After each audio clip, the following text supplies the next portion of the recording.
Assalamualaikum warahmatullahi wabarakatuh. Halo teman-teman, kita bertemu lagi di mata kuliah pengantar sosiologi dan antropologi. Pada kesempatan kali ini, saya akan membahas tentang eh, keterkaitan antara sosiologi, antropologi, dan komunikasi. Ya, jadi teman-teman sudah belajar ya minggu lalu tentang sosiologi dan juga tentang antropologi. Dan juga dalam pertemuan kali ini kita akan membahas bagaimana mereka saling berkaitan dan keterkaitan mereka dengan ilmu-ilmu sosial dan juga dengan ilmu komunikasi yang menjadi dasar ilmu kita ya di program studi ilmu komunikasi ini. Oke, baik.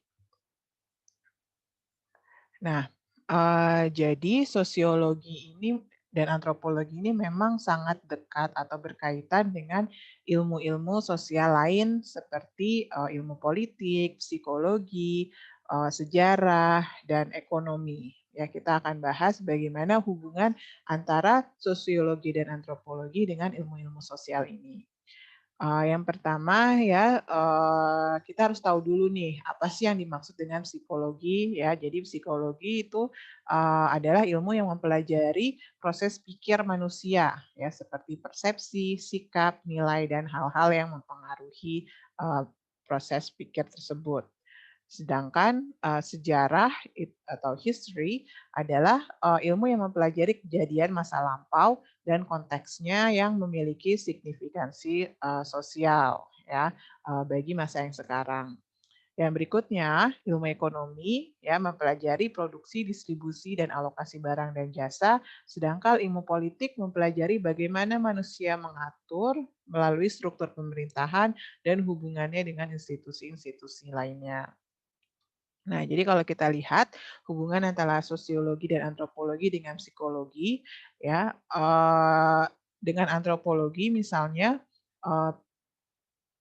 psikologi ini kan apa namanya berkaitan dengan kepribadian dan cara pikir manusia, di mana waktu di pertemuan tentang antropologi sudah dibahas bahwa kepribadian dan cara pikir manusia ini erat kaitannya dengan budaya. Jadi cara berpikir saya dengan cara berpikir teman-teman mungkin berbeda karena dibesarkan mungkin dengan budaya yang berbeda. Nah, sehingga nilai atau konsep psikologi tidak sepenuhnya bisa diterapkan dalam budaya yang berbeda. Nah, dalam antropologi itu ada cabang tersendiri yaitu etnopsikologi atau antropologi psikologi yang mempelajari perbedaan kepribadian dan nilai-nilai universal pada budaya yang berbeda.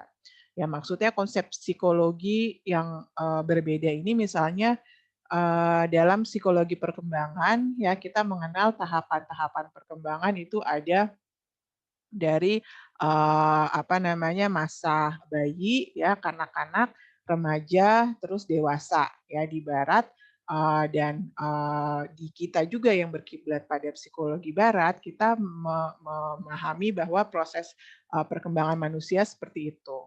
Tapi di budaya-budaya lain seperti yang ditemukan oleh Margaret Mead, salah satu antropolog yang terkenal di Kepulauan Pasifik, ya di Samoa, di Polinesia itu tidak ada istilah remaja, yang ada hanyalah anak-anak dan dewasa.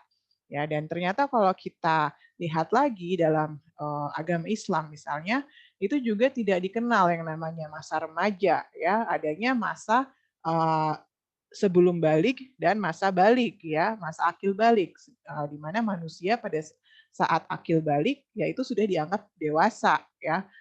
Sementara akil balik ini kan terjadi pada usia-usia remaja ya. Jadi harusnya yang namanya manusia kalau misalnya dia sudah mengalami balik ya, sudah menstruasi atau sudah mimpi basah untuk laki-laki, itu berarti dia sudah diembankan semua tanggung jawab yang sebagai orang dewasa ya sudah harus mengerjakan kewajiban ya sholat dan sebagainya dan kalau dia tidak mengerjakan maka berdosa gitu kan beda kalau anak-anak misalnya dia tidak mengerjakan itu nggak ada dosanya. Nah jadi sebenarnya nggak bisa diterapkan ya konsep psikologi adanya masa remaja ini gitu kalau misalnya kita melihat dari sisi itu gitu. Jadi, eee, itu kaitannya ya. Jadi dengan kita memahami antropologi ya, kita memahami cara hidup, manusia, kita memahami budaya-budaya itu, ternyata kita bisa melihat adanya kontradiksi-kontradiksi,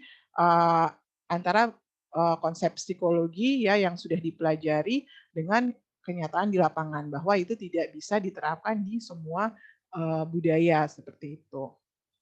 Sedangkan hubungan sosiologi dengan, antropologi sorry sorry, dengan psikologi adalah bahwa, sosiologi ini, kan dia, apa namanya, eee, mempelajari sifat alamiah manusia, ya.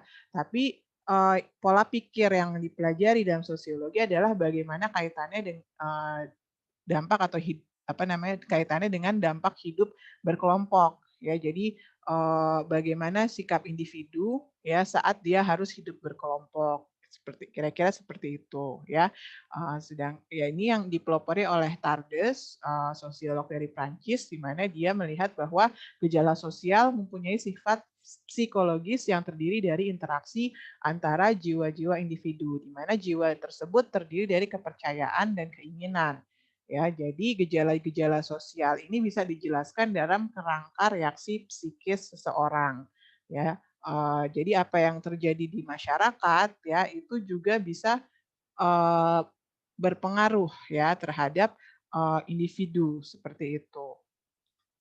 Lalu yang berikutnya, sosioantropologi dengan ilmu politik. Ya, jadi politik itu kan mempelajari tentang kekuasaan ya, tentang bagaimana meraih, simpati masyarakat untuk, melanggengkan kekuasaan dan sebagainya ya. Nah, untuk kita, para politikus itu bisa melakukan hal-hal tersebut, tentunya dia harus memahami ya, karakteristik dari masyarakat di mana atau konstituen ya kalau istilah dalam politik gitu ya. Jadi dia harus memahami konstituennya, untuk meraih simpati tadi. Nah, untuk memahami konstituen tentunya diperlukan ilmu antropologi dan sosiologi di sini ya.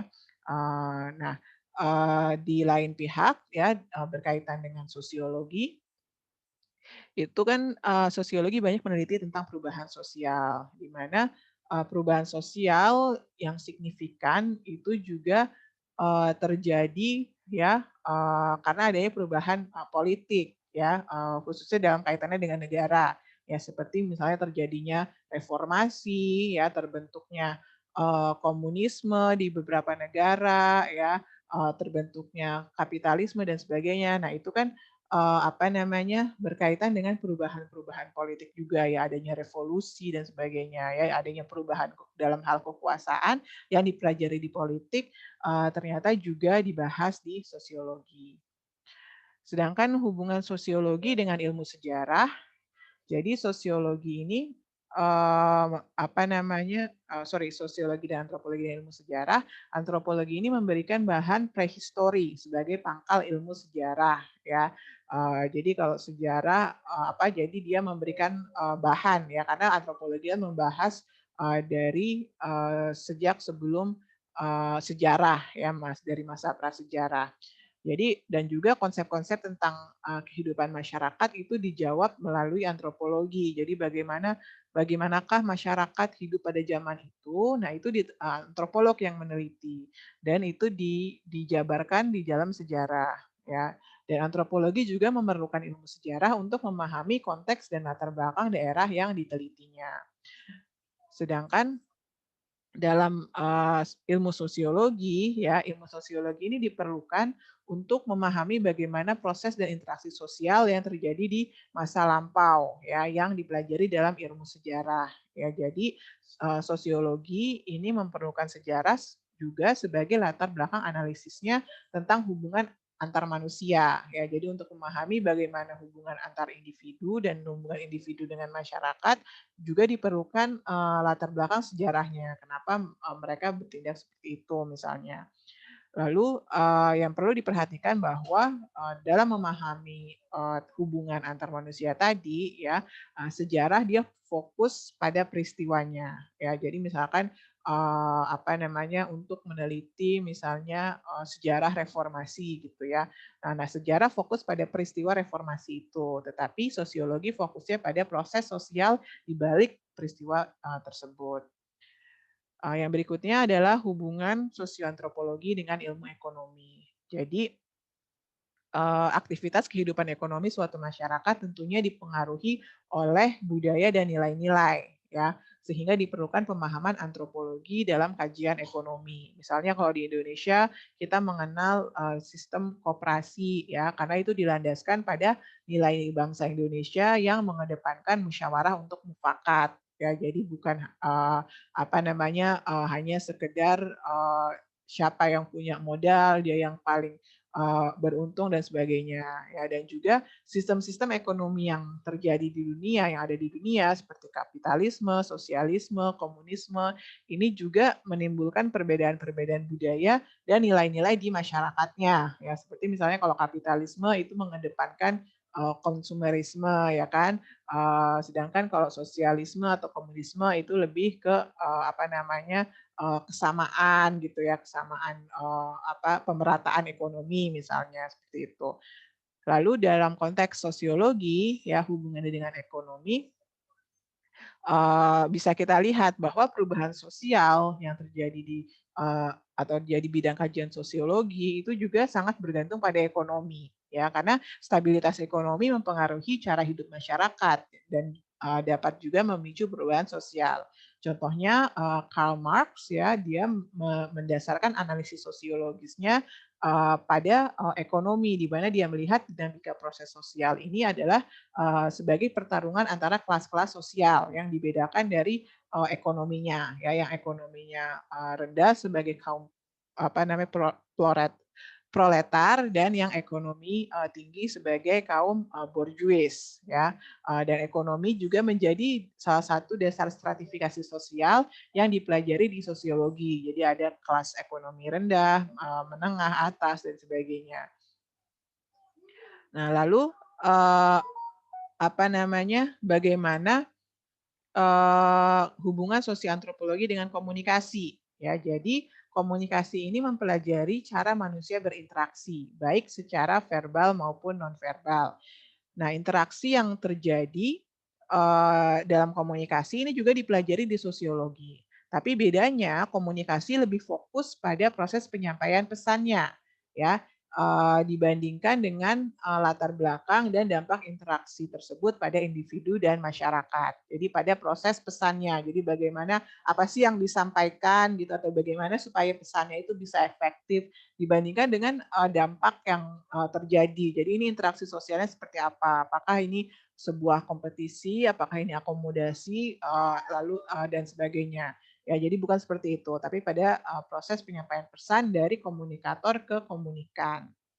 Nah, proses penyampaian pesan dari komunikator ke komunikan ini yang dipelajari dalam komunikasi sangat bergantung pada worldview individu-individu tersebut. Ya, worldview artinya pandangan hidup ya. Jadi pandangan hidup ini termasuk tadi budaya ya, cara pikir, apa yang dianggap benar ya, jadi nilai-nilai, norma-norma dan sebagainya. Di mana perbedaan atau kesamaan worldview inilah yang dipelajari di antropologi. Oke, lalu berikutnya adalah objek sosiologi dan antropologi komunikasi.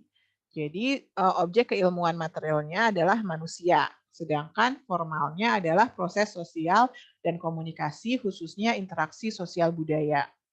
Nah, yang dipelajari misalnya telematika dan realitasnya. Jadi bagaimana apa namanya perkembangan teknologi itu mempengaruhi kehidupan manusia ya. Lalu efek media dan norma sosial baru ya. Jadi bagaimana media itu menimbulkan atau mengubah norma-norma sosial.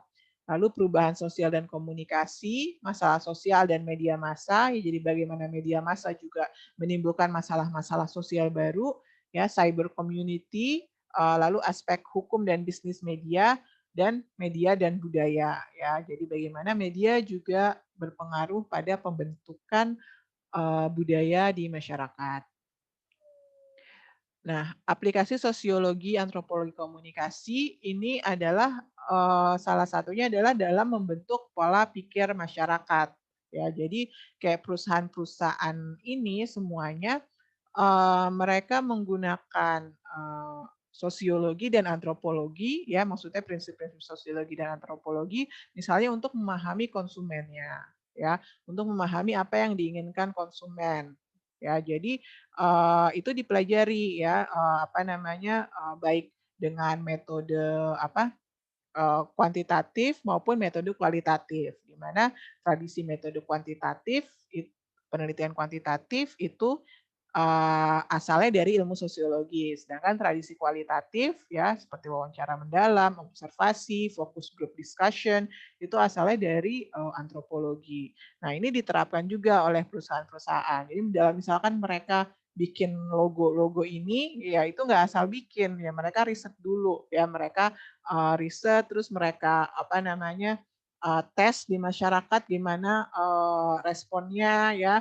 Jadi misalnya apa yang kalian pikirkan ketika melihat logo, M seperti ini gitu. Jadi kenapa warnanya kuning, kenapa lengkungnya seperti ini. Itu semua ada, filosofinya ya, filosofinya ya ini akan dipelajari dalam ilmu komunikasi dan tentunya, apa namanya, cara mereka untuk bisa apa namanya, menentukan logo-logo ini ya dasarnya dari tadi memahami masyarakat, memahami apa yang diinginkan oleh masyarakat melalui, apa namanya, aplikasi dari sosiologi dan antropologi. Oke, yang berikutnya saya akan membahas tentang antropologi dan sosiologi. Ya, jadi bagaimana kesamaan dan perbedaannya. Nah, kalau teman-teman ingat di pertemuan sebelumnya ya, ini adalah cabang-cabang dari sosiologi dan antropologi. Dari cabang-cabangnya aja sudah, amat kita bisa melihat perbedaan di sini gitu ya, di mana antropologi memang fokus pada apa namanya, kayak, budaya, arkeologi, bahasa, dan sebagainya. Sedangkan sosiologi lebih fokus kepada, orang-orangnya, ya. Jadi misalnya organisasi sosial, psikologinya, perubahan sosial, apa namanya, populasi, dan sebagainya. Nah, eee, kita juga bisa lihat perbandingan sosiologi dan antropologi, ya, di mana yang merah-merah ini adalah perbedaan-perbedaannya. Jadi sosiologi fokusnya di proses sosial, sedangkan antropologi fokusnya di budaya. Dan mereka sama-sama adalah bentuk ilmu sosial yang baru ya, yang baru berkembang selama 100-200 tahun terakhir. Nah, dan juga sama-sama berupaya untuk memahami cara hidup manusia, ya, masyarakat dan budaya. Nah, tapi perbedaannya sosiologi ini berasal dari, eee, budaya barat. Jadi awalnya, objek penelitiannya ya, itu adalah dari peradaban di barat. Ya sedangkan, antropologi objek penelitian awalnya itu berasal dari kelompok-kelompok primitif. Dan metodenya untuk sosiologi ya, dia, apa namanya, melalui, sampling. Jadi karena dia, meneliti masyarakat yang kompleks ya, yang banyak. Sedangkan antropologi dia lebih holistik ya, apa namanya, karena dia lebih, mendalam. Ya, jadi intinya antropologi dan sosiologi sama-sama berupaya memahami way of life atau cara hidup yang digambarkan saling bergantung pada masyarakat dan budaya. Sosiologi fokus pada proses sosial, sedangkan antropologi pada budaya. Nah, perbedaan berikutnya antropologi bertitik tolak dari tradisional, sedangkan sosiologi titik tolaknya adalah modernitas. Nah, karena objeknya masyarakat, sosiolog menggunakan metode penelitian meluas seperti kuesioner, yang termasuk metode kuantitatif yang dianalisis dengan statistik. Sedangkan antropolog metode penelitiannya intensif dan mendalam dengan wawancara dan observasi. Oke, sekian tentang materi hari ini. Ya, semoga bermanfaat dan meningkatkan pemahaman tentang teman-teman tentang sosiologi dan antropologi. Terima kasih. Assalamualaikum warahmatullahi wabarakatuh.